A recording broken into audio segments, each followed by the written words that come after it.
Hi everyone, and welcome back to my channel, Coloring and Comments, a channel where I color in mandalas and talk to you about various topics that are on my mind. This past week, a friend of mine sent me this. I've had a lack mindset almost my entire adult life, and Guys, when I saw that video, honestly, it hit me deep. And it felt like she was describing my life. Let me honestly tell you the truth. Poverty is honestly a mindset. If you grew up in Nigeria or you grew up in a Nigerian household, particularly if you are not born with a silver spoon, you can honestly end up having this poverty mindset that will affect the quality of your life and might even continue to keep you in poverty perpetually. Let me explain. What delivered me from that mindset was honestly plants. You might be like, what's this one talking about? Let me explain everything to you. Just like her, I also remember an incident in my childhood involving my mother that caused me to develop this lack mindset. I remember one time my dad took all of us children and he took us to the mall. The reigning mall at that time was M1 shopping mall at Okwebi. I remember it vividly. And he told us to buy everything that we want. He was like, just buy anything you want, just go and pick and buy. As children now, naturally, we bought a lot of sweet candy, chewing gum, we bought plenty sweets and chocolate. And then we got back home, and then I remember showing my mother in excitement. I was like, Mom, look at what we bought. And the statement that came out of my mother's mouth was that, look at how you are wasting money. You guys, you know that statement lived with me till I was liberated from it in my 30s. And to even make it worse, it wasn't a one-off statement. In fact, anytime visitors would give us money as children and we would then use it to buy sweets and whatnot, my mom would always say, these children are wasting money. But thinking about it now, honestly, the more I think about it, the more I feel like giving my mom a knock in the head. What was she expecting me as a child to use the money for? Was she expecting me to go and give her and say, Mommy, come and use this money and fund it to my education? I was a child, so yes, I was going to buy chocolate and sweets with the money, but what? Honestly, that statement affected me so profoundly because I began to see everything that was not a need. If it was not food, if it was not bills, I began to see it as a waste of money. Anything that I desired, anything that I wanted, I began to see it as a waste of money. And the fact of the matter is that if you only focus on your needs, you will only make enough to afford your needs.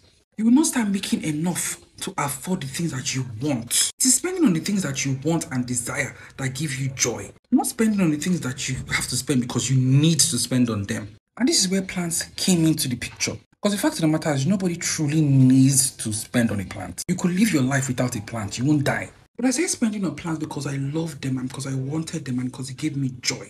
I also started to realize that Ibuka, you need to actually start making more money so you can be able to afford these plants. And that's how my mindset shifted from seeing something like 100,000 naira as a lot of money to seeing it as something I can earn and I can even spend it comfortably on without guilting myself. Remember, you came to this world to thrive. You didn't come to this world to just be spending on your needs. And God will never give you anything beyond your mindset. If your mindset is still at 5,000 naira, He will give you 5,000 naira.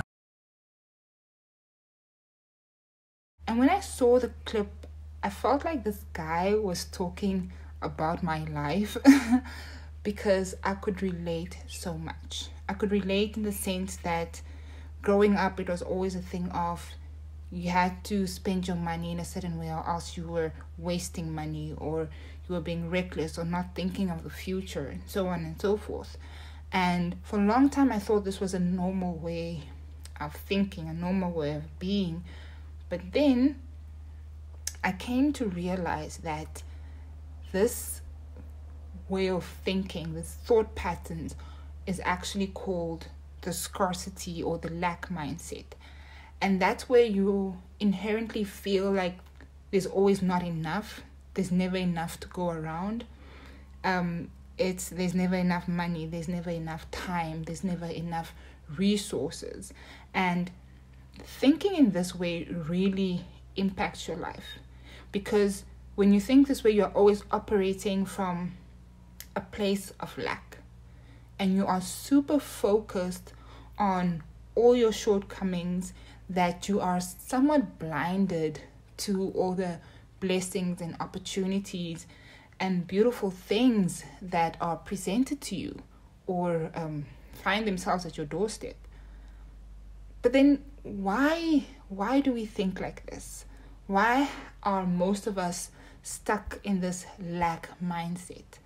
And from what I've read and also from my experiences, is that a lot of us are in this lack mindset because of the environment in which we grew up as children, and as well as the language that we grew up hearing from those around us, especially from those that are older than us. I mean, many of us can relate to hearing money doesn't grow on trees, or there's only so much luck to go around, or, you're not as smart as so and so. And we've heard it so much that it has become part of our vocabulary. We don't even think about it. Whenever somebody says, "Oh, why don't you buy yourself this?" most of us, our immediate response would be, "Oh, I don't have money." But who said you really don't have money? Do you really not have money, or is that just a natural defense mechanism or natural way of reacting when somebody tells you to spend money on something that you do not classify as a necessity? And I'll use myself as an example. So growing up, I stayed with my uncle for most of my teenage life. I stayed with my uncle, and I'll put a disclaimer here. I'm not saying that my uncle is a bad person. Everybody has their character flaws, right? Nobody's perfect. What I am saying is that staying with my uncle was a very terrible experience. Staying with my uncle carved this lack mindset in my brain to such an extent that I only, as I hit my 30s, did I realize, wait, I'm always acting from a place of lack and not from a place of abundance. So when I stayed with my uncle, it was very common for the water to get shut off. It was very common for us not to have electricity, or us not being allowed to shower hot water because you can't switch on the geyser because then there won't be electricity to cook food. It was very common for us to come home from school and there wasn't anything to eat in the house, but then you'd find him eating takeout. It was a very strange and very distorted environment to stay in. And this environment somehow hardwired me into thinking that there's never enough food, that my water can get shut down at any moment, or that my electricity will go off at any moment. And I've seen this in the sense of what I do now and how I relate with food and daily necessities as I'm staying by myself. So, for example, my fridge always has to be full. The moment when my fridge is not full, I become extremely anxious. I become anxious because in my mind it's triggered that there's no food, I have nothing to eat. What is going to happen? How am I going to take care of myself? Irrational thought, because there is food. The fridge might not be full, but there is food. Or I live by myself, but I always buy more than enough electricity. Like every month I buy electricity that can cover me for 2 or 3 months. Because I never want to be in a place where I don't have electricity, or I can't shower hot water because there's no electricity. I always make sure I pay my water bill, electricity, everything that is deemed a necessity first before anything else, because I don't want to be without water. I don't want to be homeless or be in a position where I can lose the place that I call home. And some people might look at it and think, oh, but that's just you being responsible. But then when you think of it, like when you think of paying your bills, from what are you paying from? Are you paying from a place of, I'm so grateful that I earn enough money in order for me to live in a beautiful place, in order for me to always afford electricity and have running water and so forth? Or are you paying from a place of, oh my goodness, if I don't pay today, I'll lose my house, or they'll shut off the water, or they'll shut off the electricity? So you see, those are two different places to pay from. Those are two different spaces or energies that you use to communicate with the world around you. And when I saw the original clip from the clip that I that I showed you in the introduction, I realized that A, I'm not the only one, and B, the things that our parents or elders say to us as children really can have an impact, especially in how we view abundance, how we view wealth, and our relationship with money, especially in the Black community. And I'll insert the clip here in case you want to see the original. I want to talk about how an $150 leather jacket ruined my relationship with money for more than a decade. This story really just goes to show the messages you hear about money growing up really can shape your future in positive or negative ways. I was 15 years old and I had just gotten my first paycheck from my first ever job. I think my paycheck was something like $300. I went to the mall with my mom and brother and was excited to spend some money. BB was really popular at the time, and so I went in there and I saw this gorgeous leather jacket, like a leather jacket that would still be popular today. It was classic. It had a really nice shape to it, really nice hardware on it, and it was $150. I thought to myself, I really want this jacket. I want something like this. This is a great investment. I probably didn't use the term investment at the time, but I knew I would have this jacket for a long time. So I bought it. When I met back up with my mom and brother, they were like at another store. I pulled out the leather jacket, super excited to show my mom the smart purchase I just made. And she flipped out at me. It was like, why would you spend your money on something like this? Like, this is your first paycheck. Are you stupid? You're gonna be a frivolous spender just like your father. And I was so crushed because I thought I was making a smart decision, investing in something of good quality rather than just spending my money on a bunch of little cheap things. We got into a huge fight, as we often did, and that was the end of it.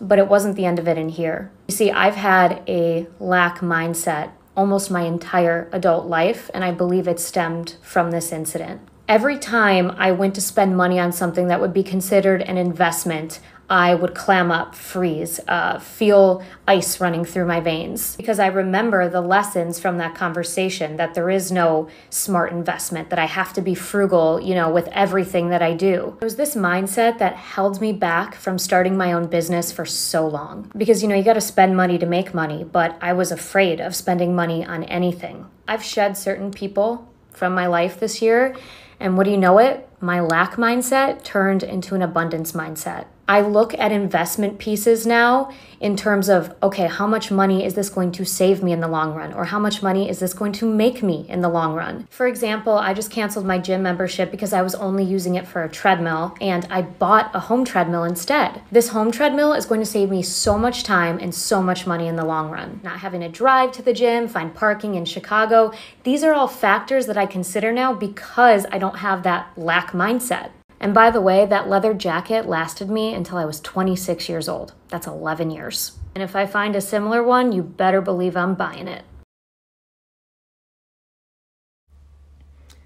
So you watch the video and you might be thinking, okay, cool. That's what you say is a lack mentality or poverty mentality or mindset or scarcity mindset, whichever one you want to call it. But how exactly do I know if I have one? How exactly can I pinpoint whether I am operating from a place of lack or from a place of abundance? And I found 5 ways that exhibit whether you're operating from a place of lack or from a place of abundance. And the very first one is the words that you use. So whenever you speak, right, they always say, what the heart is full overflows to the mouth or something like that. I'm so sorry, but you get what I'm saying, right? So what you say is a statement to what you're always thinking, to what you're always believing. So if you catch yourself always saying, oh, I can't do that, right? I'm not talented enough to do that. I can't afford this, or I could never be that rich, or I could never buy that car. Those words symbolize what you believe. And what you believe becomes your reality. So that means if you're always speaking from a place of lack, your brain believes that you are therefore always finding yourself in a position of lack. even when that's not the reality that you're really living in. And because you believe that you're operating from a place of lack, all you will see in your environment is scarcity. The second indicator that you might be operating from a place or a lack mindset is believing that things can never change. It's weird because they say the only constant thing is change. So that's one thing that's always guaranteed. But when you're in a lack mindset, you always believe that things will always be the same, that things can never change, things can never get better for yourself, for your environment, for those you love, for those you know. And you're always, you are stuck in this box, and you refuse to see, or you are unable to see that there's more outside of this box that you're stuck in, or the box that you've placed yourself in. So when you have this belief of things can't change, you are subconsciously closing yourself off to any opportunities that might present yourself that will bring about the change that you so desperately want. The third thing that can show you that you are operating from a lack mindset or lack mentality is the feeling of jealousy or envy. See, envy is not always a terrible emotion. Envy can be very beautiful because envy can show you what you desperately want in life. It shows you where you want to head into, or what you want to achieve, or how you'd like to change. But the problem here is that when you are believing that you can't change, and that means that you will always stay stuck in that space of jealousy, right? Because you think, I can't change, I can never be that good, I can never do that and achieve this. Always stuck in that rut of jealousy. And the more you're stuck in that rut of jealousy, the more you'll use the words that we talked about under point number 1 of, I can't do this, I can't achieve this, I'm not good enough, and so on and so forth. The fourth point is stinginess. And it's weird because whenever you talk about being stingy, everybody automatically just thinks about money. But here it's more than money. It's being stingy with your time. It's being stingy with your love. It's being stingy with other resources. And you're stingy because you are afraid that if you dispense whatever it is, money, love, time, you're afraid that you'll never get it back because you believe that there's not enough of it to go around. You believe that once you let go of that little that you have, you'll never get it back. And it's sad because stinginess has a way of really eroding relationships, especially since a lot of people just think about it as money, but not giving time and not giving love really impacts the relationships that you have with other people. And the last indicator is overindulgence. And overindulgence is this patch fix to a larger or deeper problem. I'll speak for myself here. So I'm someone that suffers from an eating disorder, and I suffer from an eating disorder because I use it as a source of control to help me when I feel like I'm losing control of whatever situation that I am. Logically, you know that you eating or not eating food can in no way change a certain situation that you're not going to actively look into solving, right?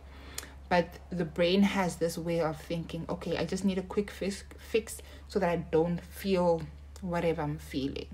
And it's the same thing with the lack mentalities, because you have this emptiness within you where you believe that I'm so deeply hurt because I want more money, but I can just never have enough money.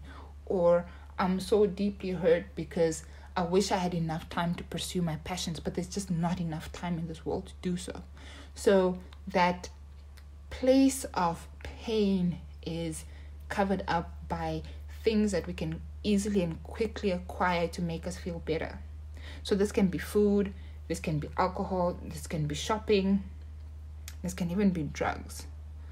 And it's very unfortunate because a lot of people always think like, oh, I don't have any problems, but then I'm stuck in this addiction, whether shopping, drinking, whatever.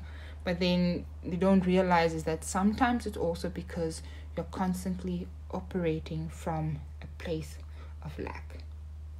And unless you actively try and address your mindset, change your mindset, you will always find yourself in positions and environments of scarcity. And I watched this video, and I'll insert it just now.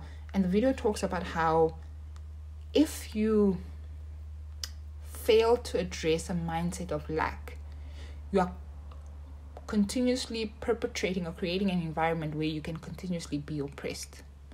And the lady talks about how there are people that make a lot of money, right? But because in their mind they feel like nothing is ever enough, that when they use their money, they're using it in a place of, I can never get it back. Sometimes you use it recklessly and then you move back into a reality of lack. Or sometimes you overindulge in things that just make no sense and don't elevate you or push you forward to the place that you want to be, that you will therefore deem abundant and so on. Messages you hear about money growing up really can shape your future in... Your parents' views about money not only kept you broke or keep you broke, but they also keep you oppressed. I'm a financial hypnotherapist that has worked with over 600 individuals that grew up poor and now earn $80 to $10 million per year. Their financial status has changed, but they're still stuck in survival mode. Here's the thing. The lower class teach their children to survive, the middle class teach their children to climb up the ranks, and then the upper class teach their children to hold on to their wealth and status. All of this maintains the lack paradigm and upholds oppression. The lower class supports oppressive systems by instilling fear within their children that allows internalized oppression to take root and keep them from flourishing. So you may have heard the phrase, money doesn't grow on trees growing up, or you may have also heard the phrase, I'm surprised that little dark-skinned girl's family has a pool. They look ghetto. Or man up or no one will hire you. Or you shouldn't make more money because no man will want to marry you because they'll be too intimidated. All of these phrases, all of these ideas that were implanted in your mind growing up created the beliefs that support colorism, internalized homophobia, and internalized misogyny. And all of these do the work of the oppressor, even though the oppressor is not present. That is what internalized oppression is. So what happens when you make it out of the trenches and your bank account has changed, your lifestyle has changed, but the reflection in the mirror hasn't changed? This creates emotional stress. And this emotional stress is what creates imposter syndrome, which leads to self-sabotage. A lot of my clients end up on this cycle of feast and famine because they make the money, but then they don't feel worthy of the money, so they self-sabotage and they lose the money, so they go back to a more comfortable level of wealth where they feel safe. But they don't like that level of wealth, so then they try to work hard again to get back to the higher level of wealth. This is a cycle that you need to break. And this is why working on your lack mindset isn't just frivolous manifestation stuff. It's actually an act of resistance.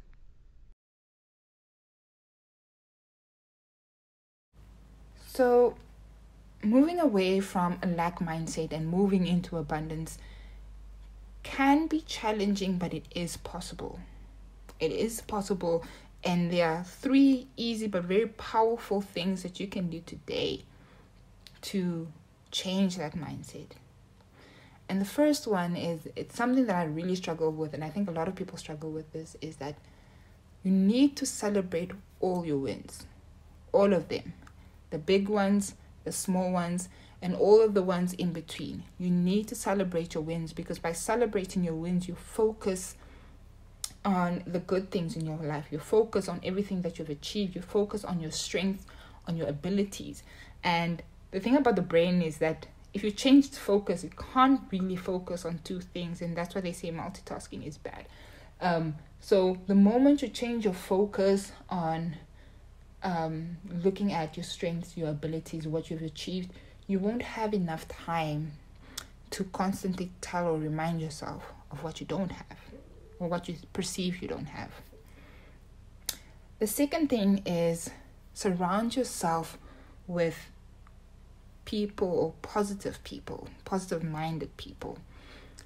And in the world that we're living in, there's so many negative Nancy's everywhere. Everybody's complaining about something, you know. And I'm not talking about being positive all the time, because that's unrealistic.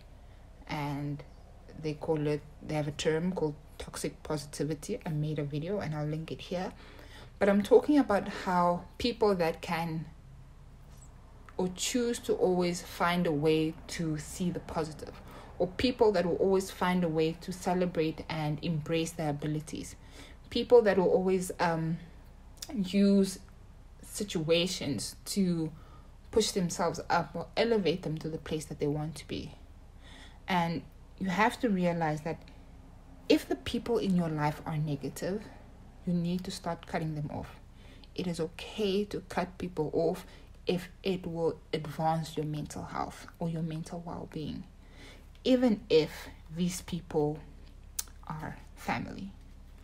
And then the last thing that you can do is practice gratitude. And you can do this by taking a few minutes, like maybe 2-3 minutes in your day, every day, and you list 5 things that you're grateful for. And these don't have to be 5 major fancy things. It can literally be anything. So, for example, number 1, I am grateful to my friend Nikki for giving me a beautiful salt lamp that I light every day because it makes me feel good. I am grateful for having running water. I am grateful that I get to work from home because I can sleep in some more. I am grateful that I have very quiet neighbors because then I'm not always inundated with a lot of noise. I am grateful that I can practice yoga because it relaxes my body. Right? 5 things. Very simple. It can be as simple as I'm grateful that I can get to say I'm grateful today. So try and incorporate these 3 tips into your life. See how it shifts your way of thinking and your way of being. And I really want to hear from you. I really want to hear, do you believe that you are operating from a place of lack? Why? Why do you think you've started operating from that place of lack? And do you think, or have you started implementing some of the tips that I just talked about now? And has that changed the way you look at life? And how has that change made your life better? Because I always say, you know, when they say, like, if you crack the door open for positivity, the door will just swing wide open, because there's so many beautiful things in this world that are just waiting to happen to you. And you have to believe that that is the truth, because it is the truth. Thank you so much for joining me today as we explore this topic. Make sure you like, comment, share, and subscribe. Hit the notification bell so you know when the next video is out. And may your day be colorful and wonderful. And I'll see you in the next one.